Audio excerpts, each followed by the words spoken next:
ಚಾಮರಾಜ ಕ್ಷೇತ್ರದ ಆತ್ಮೀಯರು ಹಿರಿಯರು ಅಣ್ಣನ ಸಂಬಂಧವಾಗಿರ್ತಕ್ಕಂಥ ಹರೀಶ್ ಅಣ್ಣನವರ ಹುಟ್ಟುಹಬ್ಬವನ್ನು ಭಾಳ ಅರ್ಥಪೂರ್ಣಕವಾಗಿ ಇರ್ತಕ್ಕಂಥ ಕಾರ್ಯಕರ್ತರು, ಮುಖಂಡರು ಮತ್ತು ಅಭಿಮಾನಿಗಳ ಬಳಗದಿಂದ ಇವತ್ತು ಹುಟ್ಟುಹಬ್ಬವನ್ನು ಆಚರಣೆಯನ್ನು ಮಾಡ್ತಿದ್ದಾರೆ. ಭಾಳ ಖುಷಿ ಆಗ್ತದೆ. ಹರೀಶ್ ಅಣ್ಣ ಅವರು ಯಾಕಂದರೆ ವಿಶಾಲ ಹೃದಯ ಇರ್ತಕ್ಕಂಥವ್ರು, ನೇರವಾಗಿ ಮಾತಾಡ್ತಕ್ಕಂಥ ಶಕ್ತಿ ಇರ್ತಕ್ಕಂಥ ವ್ಯಕ್ತಿ. ಇವತ್ತು ಭಾಳಷ್ಟು ಜನ ಎಲ್ಲ ವರ್ಗದ ಎಲ್ಲ ಸಮಾಜದ ಬಡವರಿಗೆ ಏಳಿಗೆಗೆ ದುಡಿತಿರ್ತಕ್ಕಂಥವ್ರು ಹರೀಶ್ ಅಣ್ಣ ಅವರು. ಅದರಿಂದ ತಾಯಿ ಚಾಮುಂಡೇಶ್ವರಿ ಅವರಿಗೆ ಇನ್ನೂ ಹೆಚ್ಚಿನ ರೀತಿ ಆಯುಸ್ಸು, ಆರೋಗ್ಯ ಮತ್ತು ರಾಜಕೀಯದಲ್ಲಿ ಶಕ್ತಿ ತುಂಬಲಿ ಅಂತ ಈ ಸಂದರ್ಭದಲ್ಲಿ ಶುಭ ಹಾರೈಸೋಕ್ಕೆ ನಾನು ಇಷ್ಟಪಡ್ತೀನಿ. ಸರ್, ಇದ್ರ ಹೊರತಾಗಿ ಮಾತಾಡೋದಾದ್ರೆ ಕಡೆಯಿಂದನೂ ಒಂದು ಮನವಿ ಹೋಗ್ತಿದೆ ಅನ್ನೋ ಗಾಸಿಪ್ ಇದೆ ಸರ್, ಅದ್ರ ಬಗ್ಗೆ ಏನು ಹೇಳ್ತೀರಿ? ಗಾಸಿಪ್ ಏನಿಲ್ಲ, ನೇರವಾಗೇನೇ ಇದೆ. ಪ್ರಯತ್ನ ಮಾಡ್ತೀವಿ. ನಮ್ಮ ತಾಲೂಕು ಒಂದು ಬಾರಿನೂ ಕೂಡ ಅವಕಾಶ ಸಿಕ್ಕಿಲ್ಲ ಅಧ್ಯಕ್ಷರಾಗಿ. ನಮ್ಮ ತಾಲೂಕಿಗೆ ಅವಕಾಶ ಮಾಡಿಕೊಡಿ ಅಂತ ಮಾನ್ಯ ವರಿಷ್ಠರ ಹತ್ರ, ಮಾನ್ಯ ಮುಖ್ಯಮಂತ್ರಿಗಳ ಹತ್ರ ಮತ್ತು ಉಸ್ತುವಾರಿ ಸಚಿವರ ಹತ್ರ ಕೂಡ ನಾವು ಮನವಿಯನ್ನು ಮಾಡಿದ್ದಾರೆ. ಪಕ್ಷ ಯಾವ ರೀತಿ ತೀರ್ಮಾನವನ್ನು ತೆಗೆದುಕೊಳ್ತದೆ ಆ ತೀರ್ಮಾನ ಬದ್ಧವಾಗಿ ನಾವು ಖಂಡಿತವಾಗ್ಲೂ ಪಕ್ಷದ ವತಿಯಿಂದ ಕೆಲಸ ಮಾಡೋಕ್ಕೆ ನಾವೆಲ್ಲರೂ ಕೂಡ ತಯಾರಾಗಿದ್ದೀವಿ. ಈ ನೆರೆ ವಿಚಾರವಾಗಿ ನಿಮ್ಮ ತಾಲೂಕದಲ್ಲಿ ಹೇಗೆ? ನಮ್ಮಲ್ಲಿ ಆ ರೀತಿ ಏನು ಪರಿಸ್ಥಿತಿ ಇಲ್ಲ. ಕೇರಳ ಗಡಿ ಭಾಗ ಆಗಿರೋದ್ರಿಂದ ರಾಹುಲ್ ಗಾಂಧಿ ಅವ್ರದ್ದು ಪಕ್ಕದ ಕಾನ್ಸ್ಟಿಟ್ಯೂನ್ಸಿ ವಯನಾಡು, ಅಲ್ಲಿ ಈಗ ನಮ್ಮಲ್ಲಿ ಒಂದು 3-4 ವಿಲೇಜ್ಗಳು ಅಷ್ಟೇ. ಡಿ ಬಿ ಕುಪ್ಪೆಯಲ್ಲಿ ನೀರು ಬಂದಾಗ ಯಾವುದೇ ರೀತಿ ಅನಾಹುತಗಳು ಆಗಿಲ್ಲ.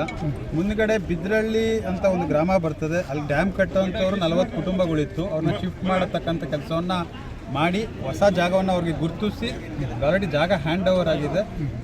ಅವ್ರಿಗೆ ಮನೆ ಕಟ್ತಕ್ಕಂಥ ಕೆಲಸವನ್ನು ಮೊನ್ನೆ ಮುಖ್ಯಮಂತ್ರಿಗಳು ಮಾಡಿಕೊಡ್ಬೇಕು ಅಂತ ನಾನು ಮನವಿಯನ್ನು ಸಲ್ಲಿಸಿದ್ದೀನಿ. ಮುಂದಿನ ದಿನಗಳಲ್ಲೂ ಅದು ಕೂಡ ಕಾರ್ಯರೂಪಕ್ಕೆ ಬರ್ತದೆ.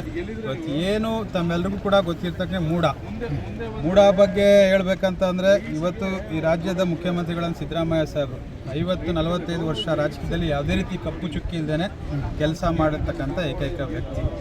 ಇವತ್ತು ಸುಳ್ಳು ಆಪಾದನೆಯನ್ನು ಅವ್ರ ಮೇಲೆ ಹೊರಿಸಿರ್ತಕ್ಕಂಥದ್ದು ಈ ಮೂಡ ಹಗರಣದಲ್ಲಿ ಕಾನೂನುಬದ್ಧವಾಗಿ ನ್ಯಾಯಬದ್ಧವಾಗಿ ಇರ್ತಕ್ಕಂಥದ್ದು. ಈಗ ಯಾವುದೇ ಒಂದು ಜಮೀನು ಹೋದಂಥ ಸಂದರ್ಭದಲ್ಲಿ ಆ ಜಮೀನನ್ನು ಕೊಡ್ತಕ್ಕಂಥದ್ದು ಕಾನೂನೇ ಇದೆ.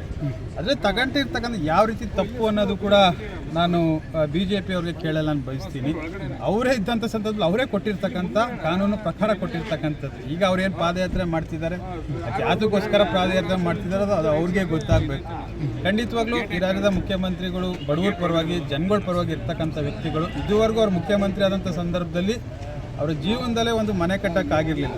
ಇವತ್ತಿನ್ನೂ ಕೂಡ ಮೈಸೂರಲ್ಲಿ ಮನೆ ಕೂಡ ಇನ್ನೂ ಕೂಡ ನಡೀತಾ ಇದೆ. ಈಗ ಅವರು ವಿರೋಧ ಪಕ್ಷದ ನಾಯಕರಾಗಿ 2 ಬಾರಿ ಮುಖ್ಯಮಂತ್ರಿಗಳಾಗಿ, ಮಂತ್ರಿಗಳಾಗಿ ಕೆಲಸ ಮಾಡಿದಂಥ ಅಂಥವ್ರ ಮೇಲೆ ಸುಳ್ಳು ಆಪಾದನೆಯನ್ನು ಮಾಡಬೇಕು ಅನ್ನೋ ಒಂದು ಉದ್ದೇಶಕ್ಕೆ ಇವತ್ತು BJP ಅವರು ಅವ್ರ ಮೇಲೆ ಆರೋಪವನ್ನು ಮಾಡ್ತಿರ್ತಕ್ಕಂಥದ್ದು. ಇದು ಸತ್ಯಕ್ಕೆ ದೂರವಾದಂಥ. ಖಂಡಿತವಾಗ್ಲೂ ನ್ಯಾಯಕ್ಕೆ ಜಯ ಸಿಗ್ತದೆ. ಇವತ್ತು ಏನವರು ರಾಜೀನಾಮೆ ಕೊಡಬೇಕು ಅಂತ ಹೇಳ್ತಿದ್ದಾರೆ, BJP ಅವರು ಹೇಳೋದಲ್ಲ ರಾಜೀನಾಮೆ ಕೊಡಬೇಕು ಅಂತ ಹೇಳಿ. ಆಯ್ಕೆ ಮಾಡಿರೋದು ಜನಗಳು ಅವ್ರನ್ನ ಮುಖ್ಯಮಂತ್ರಿಗಳು ಆಗಬೇಕು ಅಂತ ಹರಿಸಿ ನಮ್ಮಂಥ ಶಾಸಕರುಗಳನ್ನ ಆಯ್ಕೆ ಮಾಡಿ ಕಳಿಸ್ತಕ್ಕಂಥವ್ರು.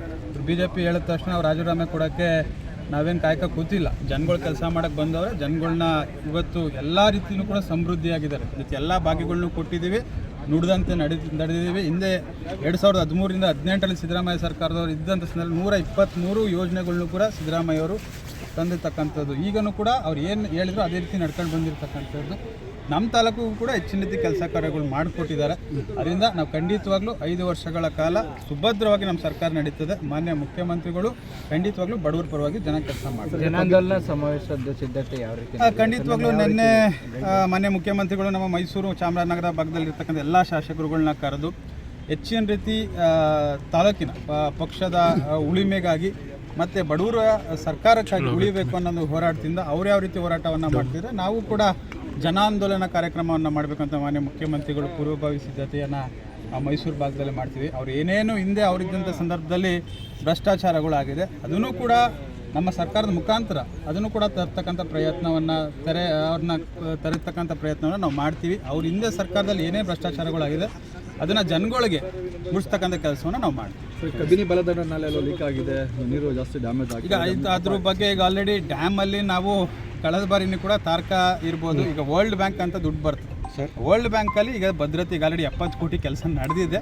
ಅದೇ ಆ ರೀತಿ ಇದ್ದಂಥ ಸಂದರ್ಭದಲ್ಲಿ ಮತ್ತೊಮ್ಮೆ ಗಮನ ಹರಿಸಿ ಮಾನ್ಯ ಸಂಬಂಧಪಟ್ಟಂಥ ಇಂಜಿನಿಯರ್ಗಳು, ಈಗ ನಾವು ಯಾರು ಹೇಳೋಕ್ಕಾಗಲ್ಲ, ಯಾಕಂದರೆ ಅವರೆಲ್ಲ ಇಂಜಿನಿಯರಿಂಗು ಓದಿರ್ತಾರೆ, ಮಾಡಿರ್ತಾರೆ, ಡ್ಯಾಮ್ ಸ್ಟ್ರೆಂತವ್ನಿಗೆ ಏನು ಮಾಡಿರಬೇಕು ಅದು ಮಾಡಿರ್ತಾರೆ. ಅದನ್ನು ಆಲ್ರೆಡಿ ನಾವು ಗಮನಕ್ಕೆ ತಂದಿದ್ದೀನಿ. ಹೆಚ್ಚಿನ ರೀತಿ ಬಂದು ಇನ್ಸ್ಪೆಕ್ಷನ್ ಕೂಡ ಮಾಡಿದ್ದಾರೆ. ಈಗ ತಮಗೆಲ್ಲರಿಗೂ ಗೊತ್ತಿರೋ ಹಾಗೆ ಬೆಂಗಳೂರಿಂದ ಟೆಕ್ನಿಕಲ್ ಇಂಜಿನಿಯರ್ಸ್ ಆಗಿರ್ಬೋದು, ಮಂಗಳೂರಿಂದ ಟೆಕ್ನಿಕಲ್ ಇಂಜಿನಿಯರ್ಸ್ ಆಗಿರ್ಬೋದು, ಅವ್ರು ಬಂದು ಅಲ್ಲಿ ನೋಡಿದ್ದಾರೆ, ವೀಕ್ಷಣೆ ಸರ್ಕಾರ ಇದ್ರ ಬಗ್ಗೆ ಹೆಚ್ಚಿನ ರೀತಿ ಗಮನ ಹರಿಸಿ ನಾನು ಕೂಡ ಅಲ್ಲಿಯ ಶಾಸಕನಾಗಿ ಹೆಚ್ಚಿನ ರೀತಿ ಅದನ್ನ ಗಮನಕ್ಕೆ ತಂದು ಇನ್ನೂ ಕೂಡ ಅಲ್ಲಿ ಭದ್ರತೆ ಮಾಡ್ತಕ್ಕಂಥ ಕೆಲಸವನ್ನು ನಾನು ಮಾಡ್ತೀನಿ. ರಾಜಕಾರಣ ಸುಳ್ಳು ಸುದ್ದಿ ಹಬ್ಬಿಸ್ತಾ ಇದ್ದಾರೆ ಅಂತ ಡ್ಯಾಮ್ ಕೆಲವೊಂದು ಹೇಳ್ಬೋದು ಸುಳ್ಳು ಸುದ್ದಿ ಅನ್ನೋದಕ್ಕಿಂತ ಅವ್ರಿಗೆ ಏನು ಬಂದಿದೆ ಅದನ್ನು ಮಾಹಿತಿ ಕೊಡ್ಬೋದು. ಮುಂದಿನ ದಿನಗಳಲ್ಲಿ ಅದನ್ನು ಭದ್ರತೆ ಮಾಡ್ತಕ್ಕಂಥ ಕೆಲಸವನ್ನು ನಾನು ಮಾಡ್ತೀನಿ. Okay sir. Nandini, Bharat news TV, Mysuru.